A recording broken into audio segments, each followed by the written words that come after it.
Ladies and gentlemen, what if everything you've been taught about stress is wrong? Not just wrong backwards. The sleepless nights, the racing thoughts, the feeling like you're drowning in chaos. What if the problem isn't the world around you? What if it's the way you're standing in it? For the next hour, we're not just talking about peace. We're dismantling the illusions that keep you from it. And by the end, you won't just understand. Calm, you become it. This isn't about motivation. It's not about forcing yourself to think positive. Real peace doesn't come from slapping a smile on chaos. It comes from seeing the chaos clearly and realizing you were never trapped by it to begin with. So, let's start where all real change starts. Not with the world, but with the first lie. You need to control everything. You've been told your whole life that strength is about holding on. That if you just grip tighter, plan more, worry more, push harder, you'll finally feel safe. But here's what no one tells you. The tighter you squeeze, the more you choke the life out of the moment. You think control is about forcing things to go your way, but real control is something else entirely. It's not about dominating the world around you. It's about understanding what's yours to hold and what's yours to release. Think about it. When you're stuck in traffic, what happens? Your hands clench the wheel, your jaw locked. Your mind races through all the things you're going to be late for, all the plans crumbling because of this one delay. But here's the question. Does any of that tension move the cars in front of you? Does it change the fact that you're right here, right now, exactly where you are? No, all it does is turn a neutral situation into your own personal battlefield. Traffic isn't the problem is the war you're waging against it. This is the illusion so many of us live under. That if we just try hard enough, we can bend life to our will. That if we micromanage every detail, we'll finally feel secure. But life doesn't work that way. The more you try to control the uncontrollable, the more you suffer the job that doesn't go as planned, the person who doesn't act the way you want, the future that refuses to fit into the neat little box you built for it. These aren't failures of the universe, they're reminders. Reminders that you've been fighting a battle you were never meant to win. So what's the alternative? It's not giving up. It's not passivity, it's discernment. It's learning to separate what you can influence from what you can't. Your effort, your attitude, your focus, those are yours. The weather are other people's choices, the unexpected twists of fate, those were never yours to begin with.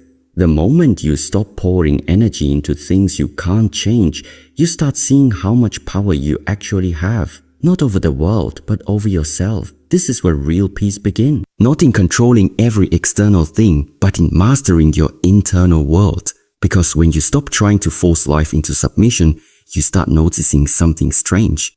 The things you thought you needed to control were never the problem. The problem was the fear that drove you to grip so tightly in the first place, and that fear, that's something you can work with. So next time you feel that familiar tension rising, the need to fix, to manage, to force, pause. Ask yourself, is this mine to carry? If it is, it.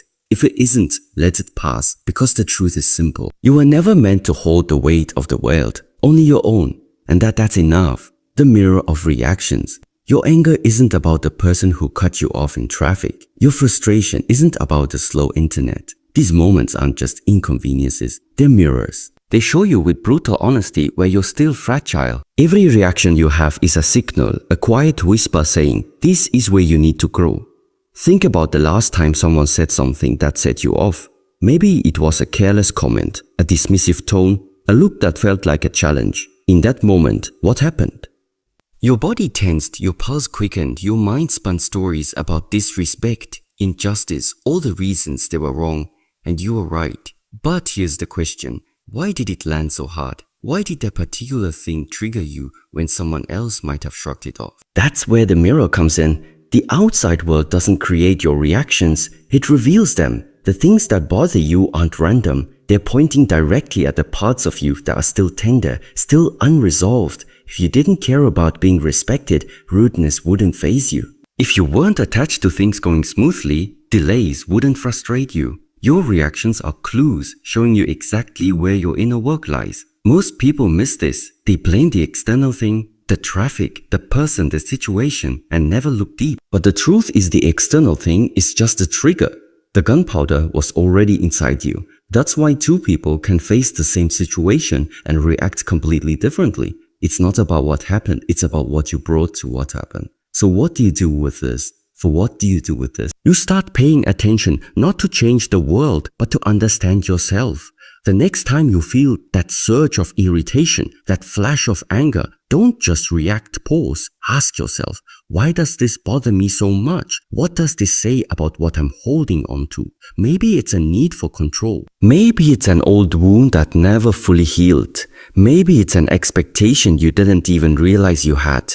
This isn't about judging yourself for reacting. It's about using those reactions as I am every time something stirs you. It's showing you where you're still attached, where you're still seeking something outside yourself to feel okay inside.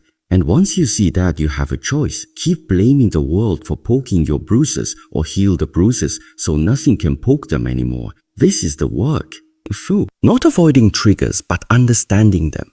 Not silencing your reactions, but listening to what they're trying to tell you. Because the more you do this, the quieter those reactions become. Not because the world changes, but because you do. And one day you realize something incredible. The things that used to set you off don't anymore. Not because you've numbed yourself, but because you've grown. The mirror doesn't lie. The question is, are you willing to look? The weight of should. There is a word that follows you everywhere. It whispers in your ear when you wake up, shadows your steps throughout the day, and keeps you company in those quiet moments before sleep. That word is should. I should be further along by now. They should treat me better. Life should be easier. This simple word carries immense weight. The weight of expectations, disappointments, and the constant nagging sense that reality has failed you somehow. But here is the truth you need to understand. Should is not just a word. It is a CH, and every time you use it, you bind yourself to an illusion. The illusion that things were ever supposed to be different than they are. Think about how often this word shapes your experience. You see someone else's success and think I should be there by now. You face a hardship and think this shouldn't be happening to me. You interact with people and think they should act differently. But what does this really do for you? Does it change anything? No. All it does is create friction between you and reality. A reality that is already here, already happening, completely indifferent to your protests. The moment you say should, you are arguing with what is.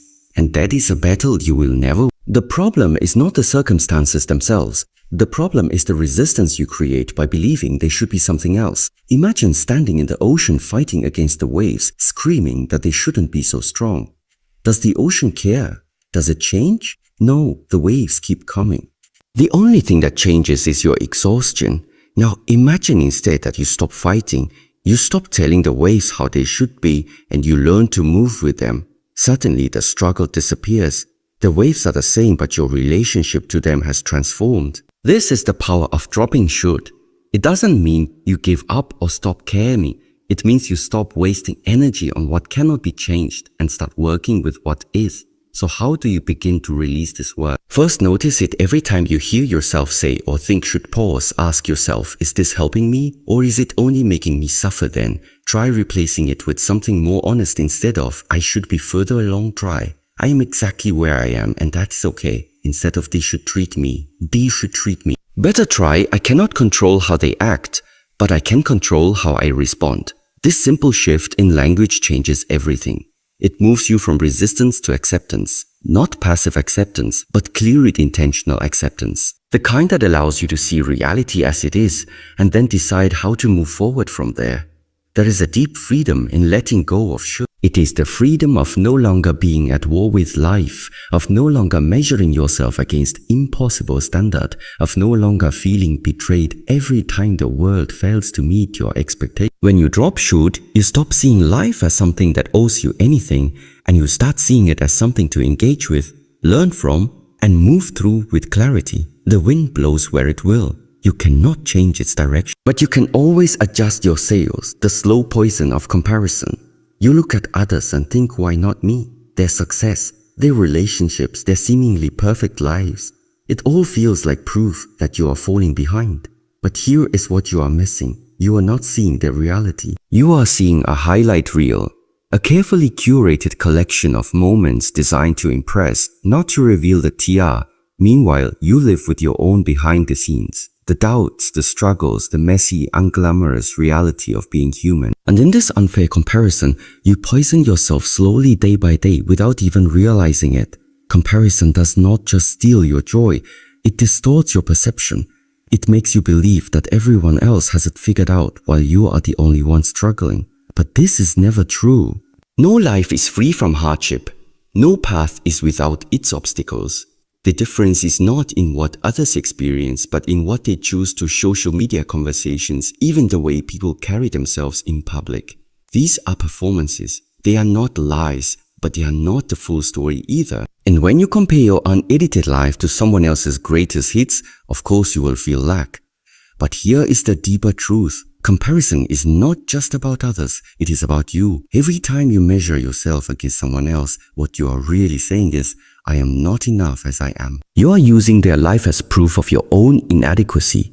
And in doing so, you blind yourself to your own path. The one that is unfolding exactly as it needs to, with lessons and timing meant just for you. The moon does not envy the sun for shining bright. The river does not resent the mountain for standing taller. They understand their place in the world. They trust their own journey.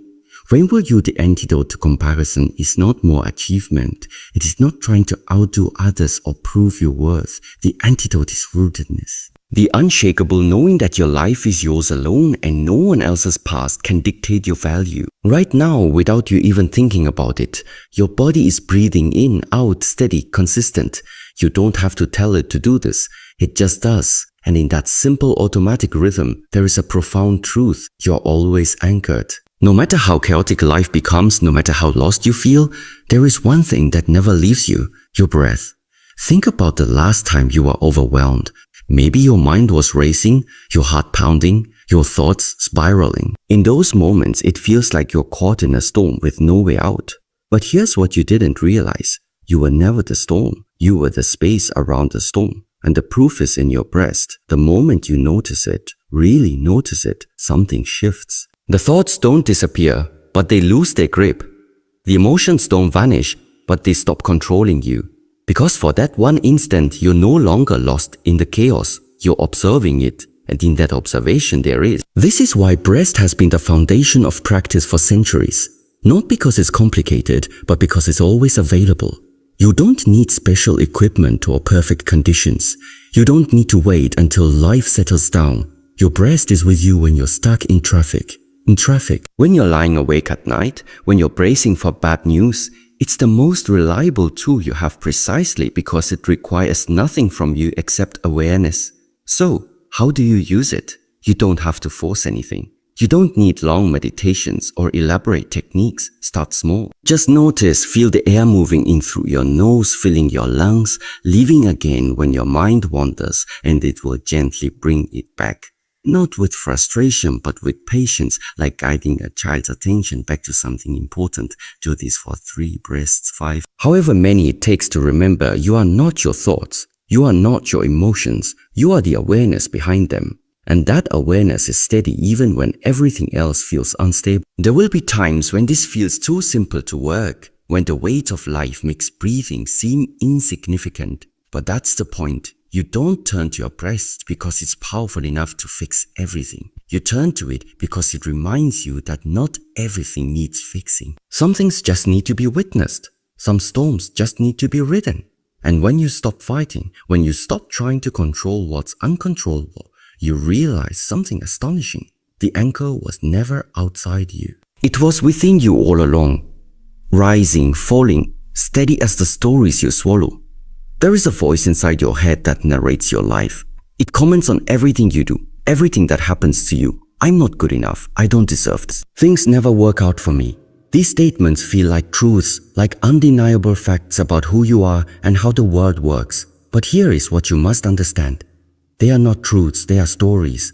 Stories you've been telling yourself for so long that you've forgotten you're the one who wrote them in the first place. Think about how these stories began. Maybe someone criticized you when you were young and you took their words as gospel. Maybe you failed at something once and instead of seeing it as a single event, you turned it into a pattern. This always happens to me. Over time, these stories became automatic. They play in the background of your mind like a broken record, coloring every experience, shaping every reaction. The problem isn't that difficult things happen. The problem is the meaning you've attached to them. You've confused the story with reality, but stories can be changed. Just as you learn to repeat these negative narratives, you can learn new ones. This isn't about positive thinking or pretending everything is fine when it's not. It's about recognizing that the way you describe your life to yourself determines how you experience. Two people can go through the same hardship. One says this is unbearable and suffers. The other says this is challenging, but I can learn from it and grows. The event is the same. The story is different and so is the outcome. So how do you rewrite the story? First, you must catch them in the act. Understood? Start noticing when that critical voice speaks up. Hear it clearly. I'm such a failure. Nothing ever goes right. Then ask yourself, is this absolutely true? You will often find that these statements crumble under scrutiny. You're not a failure. You're someone who sometimes fails. Like every human being, things don't never work out. They just didn't work out the way you wanted in this particular instance. Next, challenge these stories with evidence. When you think, I'm not good enough, list moments when you were competent, capable, even exceptional. When you think, I don't deserve happiness, remember times when you brought joy to others. Prove that you are worthy of receiving it too. This isn't denial, it's balance. For every negative story you've believed, there are countless positive truths you've ignored. Finally, start writing new lines. Not grandiose affirmations that feel fake, but simple, believable shifts. Instead of I'm not good enough, try I'm still learning. Instead of things never work out, try this didn't work out. What can I try next? Small changes in language lead to massive changes in perception. Over time, these new stories will feel as natural as the old ones once did. You are not powerless against the narratives in your mind. You are their author, and today with each conscious thought you get to decide, will you keep repeating the same old lines or will you write a new story? One where you are neither perfect nor hopeless but human, growing and fundamentally enough. The power of pause. Life comes at you fast. Someone says something hurtful, and before you know it, you've snapped back. A problem arises and immediately your mind races with panic. An opportunity appears and fear shouts. No, before you've even considered it, this is how most people live, reacting instantly to every stimulus, like a hammer that sees nothing but nails. But there is a space between what happens to you and how you respond. Most people miss it. But if you can find it, that tiny sacred pause, everything changes. That pause is where your power lives. It's the difference between being controlled by your emotions and choosing your actions with clarity. Think about the last time you regretted something you said or did in anger. What was missing that pause, the moment where you could have taken a breath, step back and ask yourself, is this how I want to respond? Without it, you're on autopilot, repeating old patterns, letting momentary impulses dictate your life. The pause doesn't require time. It can be the split second between feeling insulted and lashing out. It can be the single deep breath you take before answering a difficult question. What matters isn't the length of the pause, but its existence in that brief stillness. You create space for something beyond reaction, for choice suddenly. You are not a puppet jerked around by external events. You're a conscious being deciding how to move forward. This isn't about suppressing emotions or pretending you don't feel what you feel. It's about no longer being enslaved by those feelings. Anger may arise. Let it. But in the pause, you remember I am not the anger. I am the one who chooses what to do with it. Fear may surface, acknowledge. But in the pause, you realize this fear doesn't have to make my decisions for me. How do you cultivate this pause? Start small.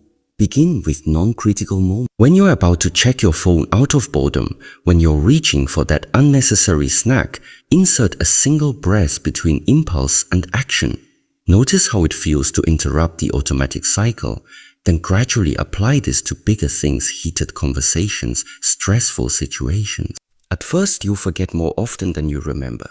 That's normal. What matters is that each time you do pause, you strengthen that neural pathway, making it easier to access next time. There is immense freedom in this practice. When you master the pause, you realize most of what you've done in life hasn't been chosen. It's been reacted. The sarcastic comment, the procrastination, the avoidance, the outburst, all reflexes not responsive. But in the pause, you reclaim your agency. You become someone who acts rather than reacts, and in that shift, your entire life transforms. The world will keep throwing stimuli at you that will never change, but from now on, you have a choice. Will you be the hammer or the hand that holds it? The pause is where that decision is made. And the more you live in it, the more you'll discover something remarkable. Between stimulus and response, in that once invisible gap lies your truest power. The power to choose who you become in each moment of your life. The letting go ritual. Close your eyes for just a moment and picture this. A slow-moving river. Its waters aren't raging or stagnant, but moving steadily, carrying leaves along its surface. Some leaves move quickly, others linger before continuing their journey downstream. Now imagine each of those leaves as a thought. Your thoughts, the anxious ones, the happy ones, the regrets, the plans, all floating on this river. Here's what's important. You're not trying to stop the river. You're not jumping in to grab certain leaves while pushing others away. You're simply sitting on the riverbank, watching, noticing, letting each leaf come into view, and then pass out of sight without clinging to it or fighting against it. This is the essence of letting. Most of our suffering comes from forgetting we're the log server, not the river. When a difficult thought appears, a worry, a painful memory, we instinctively do one of two things. We either try to push it away or we latch onto it, turning it over and over in our minds until it consumes us. Both approaches exhaust us because both assume we need to do something with the thought that it's our job to control it. But here's the truth you need to remember. Thoughts are like those leaves. They come and go on their own. Your only job is to notice them without getting swept away. Try it right now. As you're reading these words, notice what's passing through your mind. Maybe there's a thought about what you need to do later. Maybe there's a slight tension in your body you hadn't noticed until now. Don't judge these observations. Don't tell yourself you shouldn't be thinking about your to-do list or that you should relax more. Just see each thought or sensation as a leaf floating by. There's no need to dive in after it. No need to stop the river so you can examine it more closely. Just let it be and let it pass. What you'll begin to notice when you practice this is something profound. You are not your thoughts. You are the awareness behind them.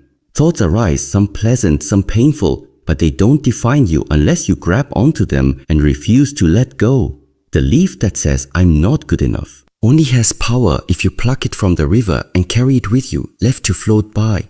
It disappears downstream like all the others. This is the secret that changes everything.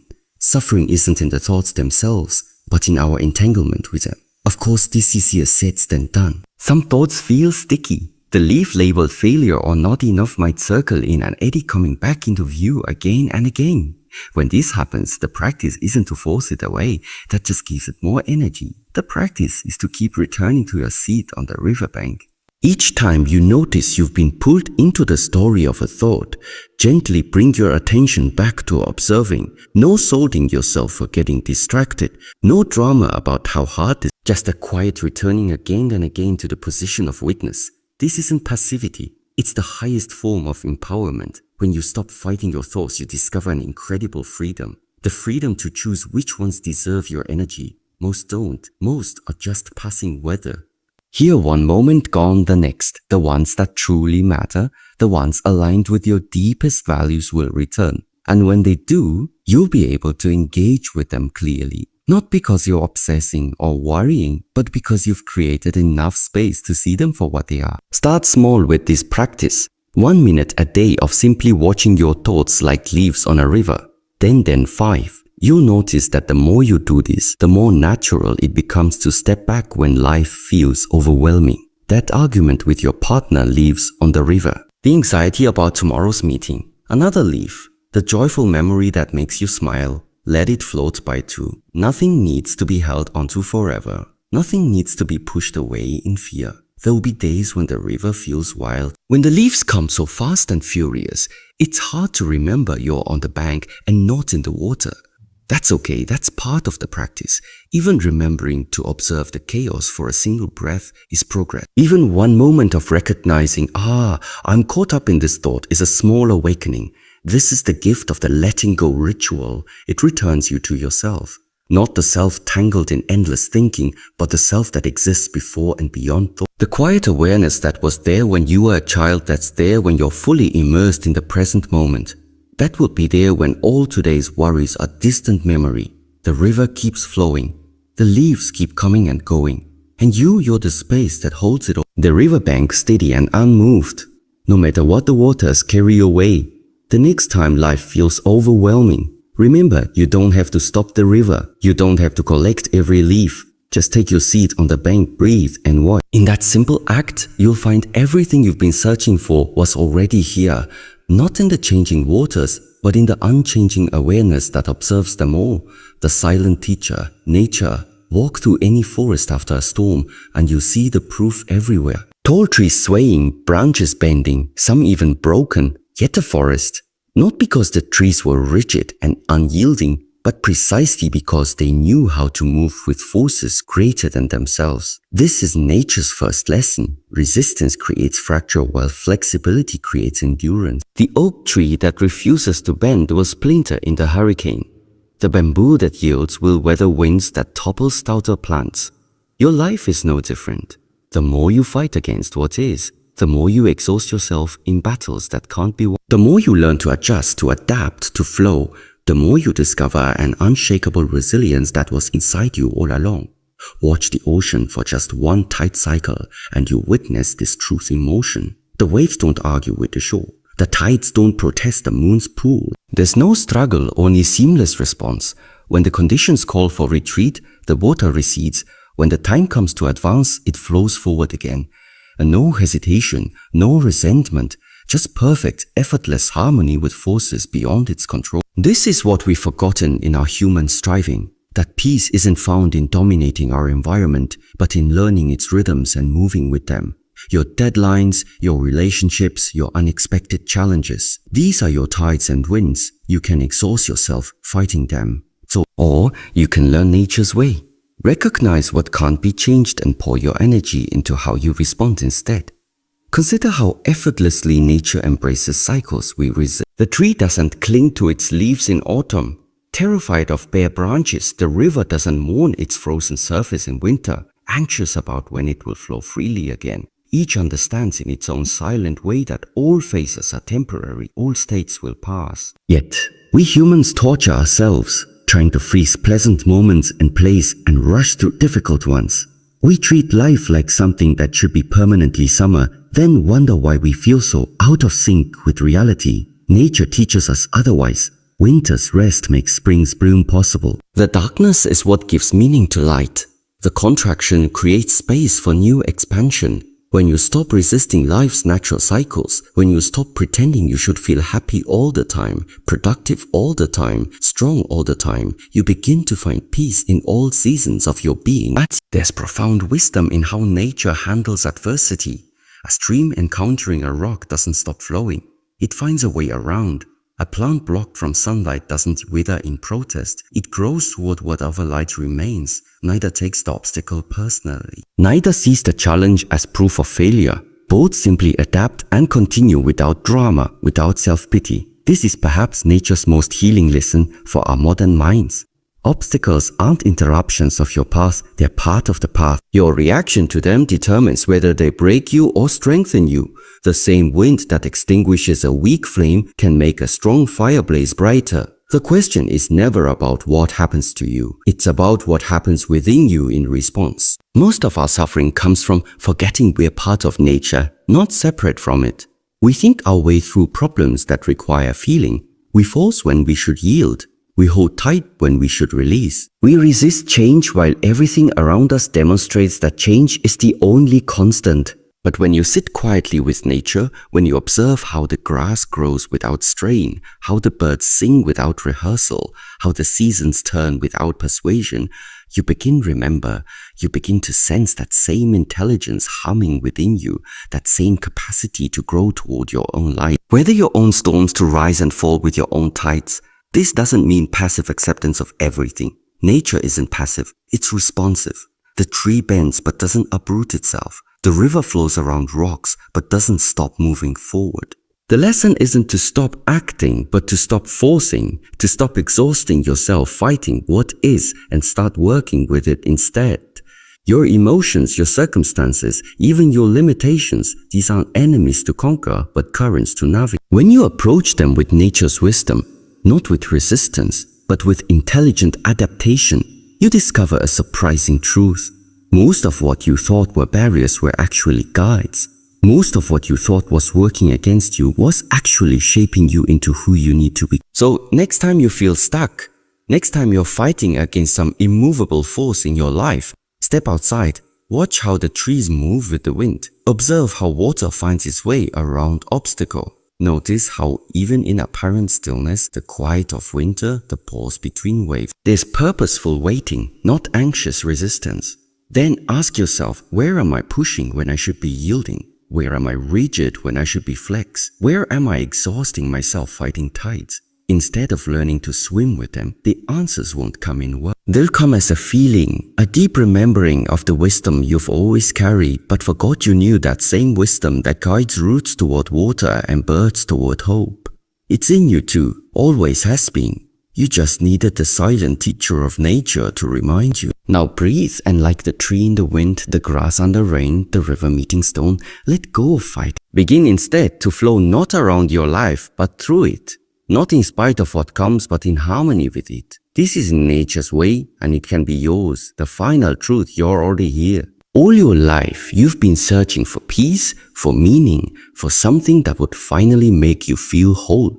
You've looked for it in achievements, in relationships, in philosophies, and spiritual practice. You've chased it across years and miles, certain that if you just found the right method, reached the right goal, arrived at the right place in your life, then you would finally have it. But here's the secret that's been whispering to you all along. What you're searching for isn't out there. It never was. It's here right now in this very moment as you read these words. Not because these words are special, but because the awareness reading them is what you've been overlooking this whole time. Think about how absurd it would be if a fish spent its life searching for water. It swims through oceans, asking every creature it meets, where can I find water? Never realizing it's been immersed in it all along. This is exactly what we do with presence, with peace. We treat it like a destination when it's actually the ground of our being. The reason you haven't found it isn't because it's hidden. It's because you've been looking past it, through it, beyond it, assuming it must be somewhere more impressive, more complicated, more profound than the simplicity of your own awareness in this present moment. Consider how you're experiencing these words right now. There's the content of what's being said, and then there's the space in which you are receiving it. That space, that quiet, aware presence is what you've been seeking. It has no opinions, no agenda. It doesn't worry about the past or fear the future. It simply is, and it's been with you through every high and low of your life, unchanging even as everything else changed around. The reason you haven't noticed is because you've been too focused on the things appearing in awareness to notice awareness itself. Like being so engrossed in a movie that you forget you're sitting in a theater. This isn't some mystical revelation reserved for monks on mountaintop. It's the most ordinary thing in the world, so ordinary that we overlook it constantly. It's the stillness between thoughts, the silence after sound fades, the space between breaths. You don't need to create it or attain it because it's already what you are. Your very nature is this open aware presence that everything else comes and goes within. The problem isn't that you lack peace, it's that you've been trying to find it in the wrong places, like trying to find darkness by lighting more candle. So why does life feel so turbulent if peace is always present? Because you've covered it up not with malice but with innocent myth. Every time you believe a stressful thought, every time you cling to an emotion as if it defines you, every time you get lost in the story of me, you're placing layers over this inherent stillness. Not because you're doing something wrong, but because no one showed you there was another way. Imagine walking around your house for years with sunglasses on, complaining how dark it is, never realizing you could simply take them off. That's what we do with our identification with thoughts. We wear them like lenses that color our entire experience, never realizing we can set them down. The practice isn't to create peace, but to stop obscuring it.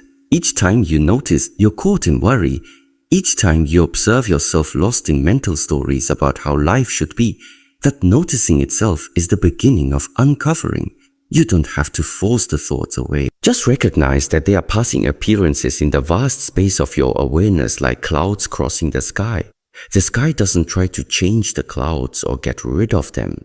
It simply holds them while remaining unaffected. This is your natural state when you stop adding layers of resistance to what is. People spend decades seeking what's already here because they expect it to feel extraordinary. They imagine enlightenment will come with fireworks and angelic choirs, when in truth it feels more like coming home. Like taking off shoes that were too tight and realizing you could have done so at any time. There's no dramatic shift, just a quiet recognition that what you've been seeking was never lost to begin with. The peace you want isn't something to achieve. It's what remains when you stop doing all the things that cover it up. This doesn't mean life becomes perfect.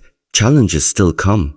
Pain still arises. But instead of feeling like these things are happening to you, they're seen as movements within you, like waves on the ocean.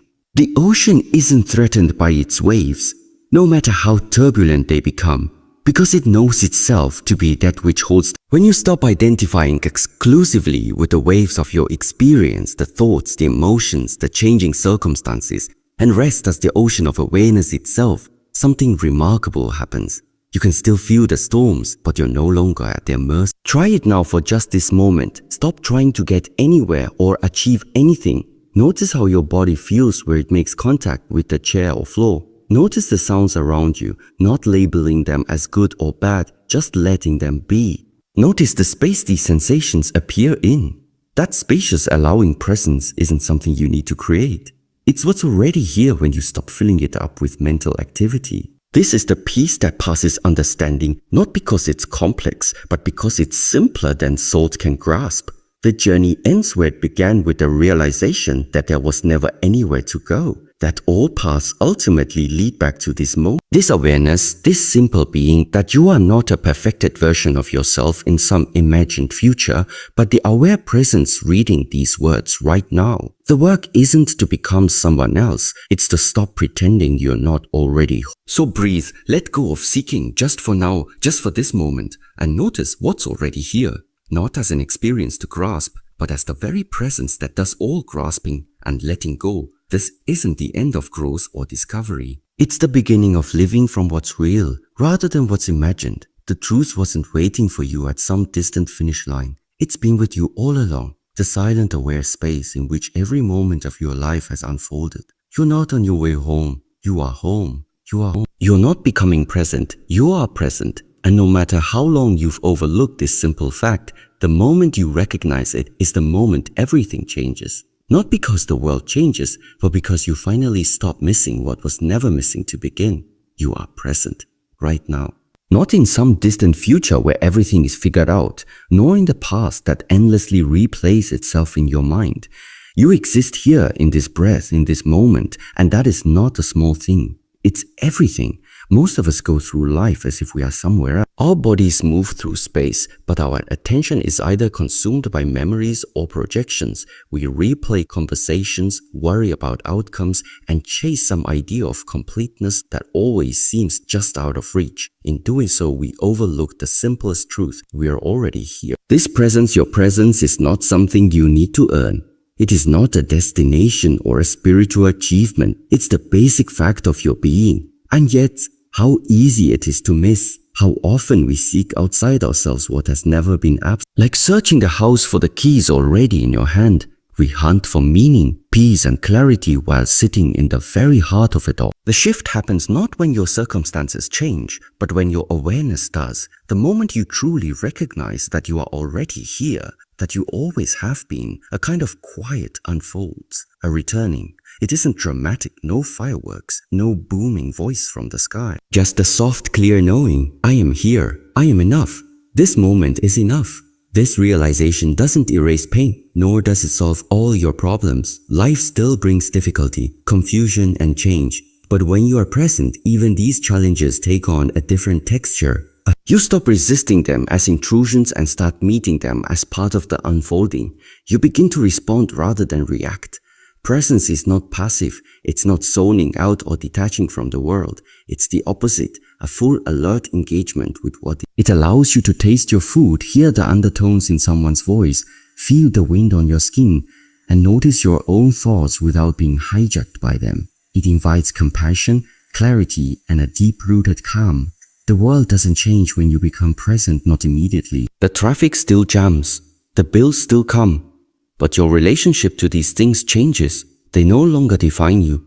You no longer live under the illusion that happiness exists only on the other side of achievement, healing, or understanding. You realize that nothing was missing except your own attention. To come home to the present is to come home to yourself. You remember that the thing you were searching for, wholeness, peace, connection, was never lost. It was simply overlooked. Now you see, now you return. And in this return there is freedom.